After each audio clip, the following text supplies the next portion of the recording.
Dans cette vidéo, nous allons voir comment afficher sur l'écran de l'oscilloscope en mode XY les courbes VE égale à F de VC, à partir desquelles on pourra déduire les caractéristiques de sortie IC égale à F de VCE du transistor bipolaire de N2222 pour pouvoir ensuite les porter sur un papier millimétré.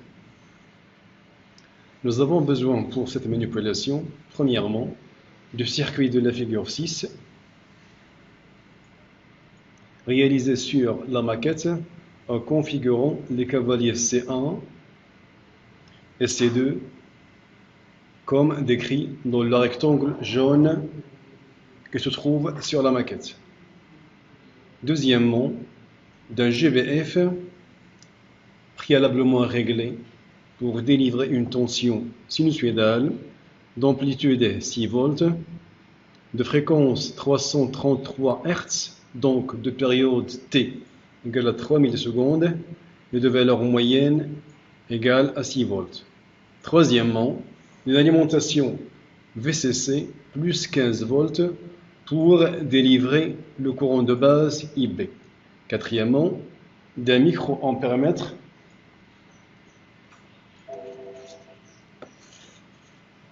pour mesurer les valeurs de IB. Cinquièmement, dans l'oscilloscope pour visualiser les courbes VE égale F de VC. Le montage se réalise en deux étapes. Dans la première, nous relions le circuit aux sources d'énergie, c'est-à-dire au GBF et l'alimentation. Nous disposons le cavalier C1 pour fermer la maille du GBF, puis le cavalier C2 pour fermer la maille de l'alimentation VCC. Nous branchons ensuite le GBF à l'endroit prévu sur la maquette. Nous utilisons pour cela, comme d'habitude, deux fils, un rouge et un noir.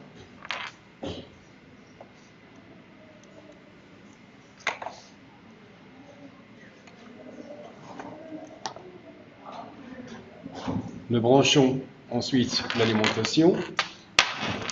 L'alimentation possède deux bornes, une borne positive que nous mettons ici, en haut de la maquette, et une borne négative de couleur noire que nous branchons en bas de la maquette sur l'une de ces bornes noires.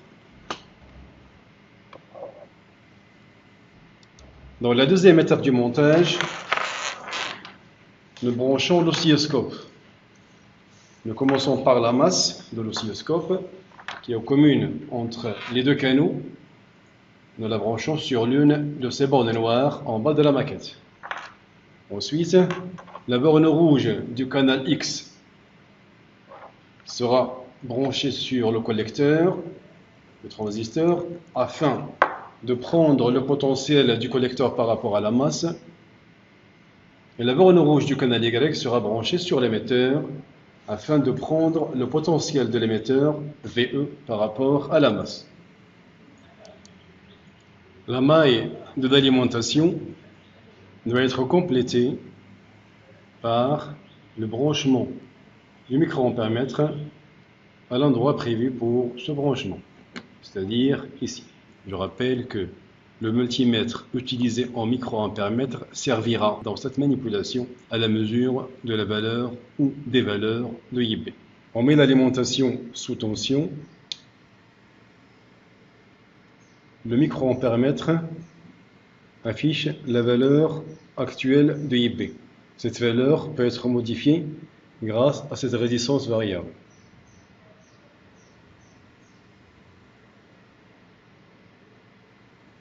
On met le GBF sous tension aussi, puis l'oscilloscope également. Les deux canaux sont en mode DC, bien entendu.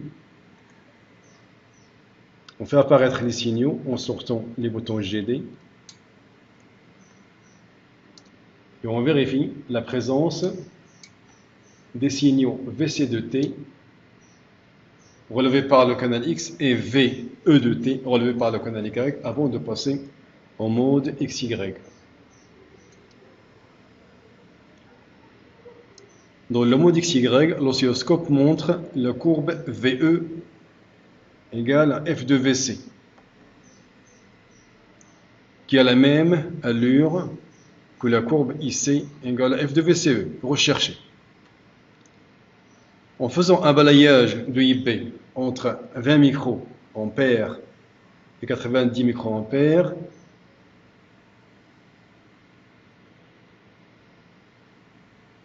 on découvre la gamme des courbes VE égale à F de VC, que l'on peut visualiser une par une sur toute la surface de l'écran en changeant l'emplacement de l'origine. L'origine peut être placée sur l'écran, par exemple en ce point, ce qui nous permettra de profiter de tout l'écran pour visualiser pour un étalage plus grand des caractéristiques. Donc actuellement, voici la caractéristique qui correspond à 20 microampères à la valeur de IB égale à 20 microampères. Voici celle qui correspond à la valeur de IB, 40 microampères. Chaque courbe qui apparaît possède un coude et une extrémité, dont les coordonnées VE et VC peuvent être portées dans les colonnes blanches du tableau de la page 23 du polycope. Les coordonnées des points 1 et 2 dont nous aurons besoin pour tracer les courbes IC égale à F de VCE sont déduites grâce aux formules de passage suivantes. IC est à peu près égal à VE sur RE avec RE égale à 10 ohms et VCE peut être considéré presque égal à VC. Pour tracer la caractéristique d'entrée IB égale à F de VBE, il suffit de mesurer par le multimètre transformé en voltmètre calibre 20 volts la DDP VBE entre la base et l'émetteur pour IB égale à 20 microampères et pour IB égale à 90 microampères. Le tracé des caractéristiques peut se faire comme dans le modèle de la page 23 du polycope en utilisant les mêmes échelles.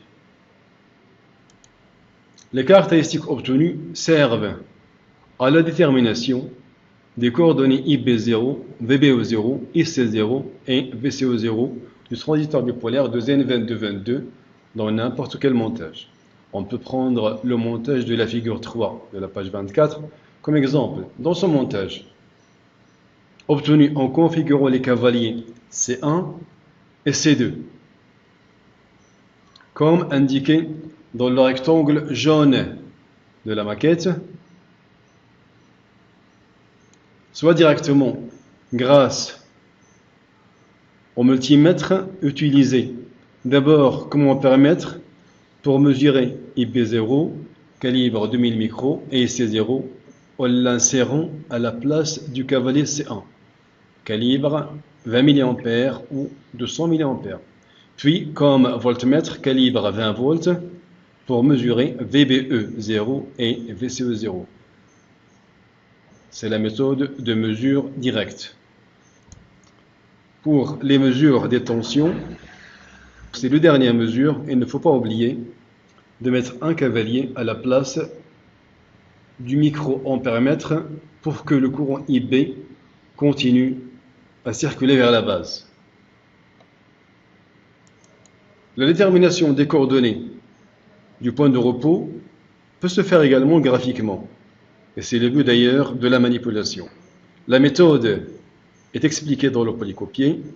Le principe est très simple. On considère l'intersection de la droite d'attaque qui part du point de coordonnées IB égale à 100 microampères et VBE égale à 0